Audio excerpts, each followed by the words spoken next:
Vesalius wants above all to know what the inside of the human body really looks like.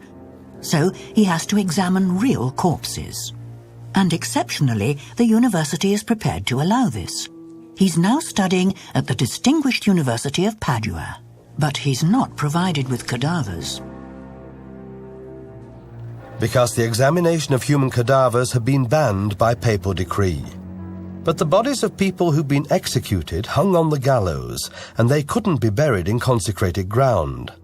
Removing the bodies was a punishable offense, but who gave any thought to these corpses?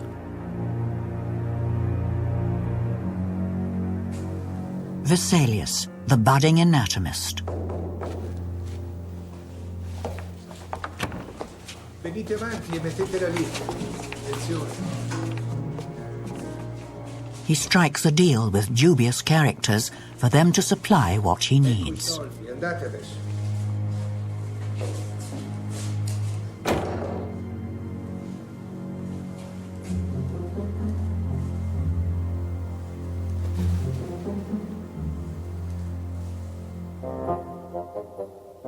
The wax models kept in the Museum of Vienna's Medical University show how Vesalius examined these bodies.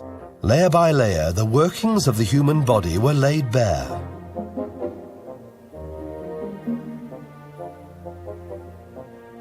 The interaction of bloodstream and muscles, sinews and skeleton was made visible.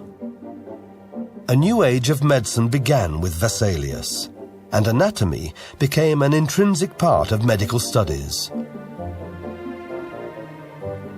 At the age of 23, Andreas Vesalius was made a professor in Padua. It was an innovative technique, which made him famous. He conducted anatomical autopsies and taught at various universities around Padua, something completely new.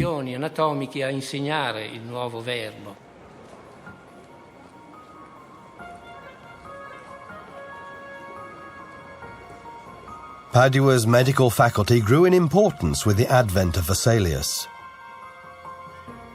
Students from all over Europe came to hear his anatomical lectures. The room in which he taught anatomy has been preserved.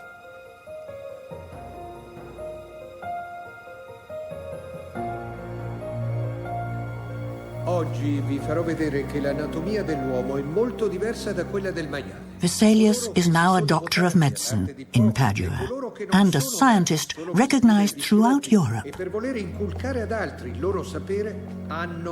The notables of the city pay high admission fees. He dissects in public, and his anatomical lessons are the event in Padua. Vesalius makes the incisions himself.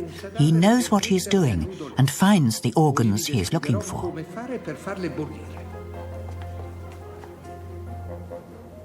The Anatomy Theatre was the name of the room in which, in 1537, students and others could watch the autopsies of the celebrated Flemish anatomist. The lessons he delivered here in Padua gave medicine a new scientific foundation.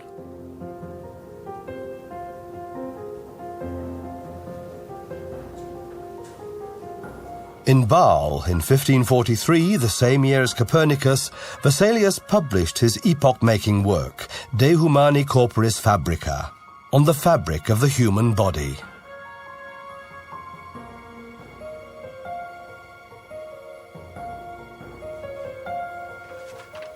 In it, he demonstrated that only the examination of the human body could provide a dependable means of understanding the structure of the body.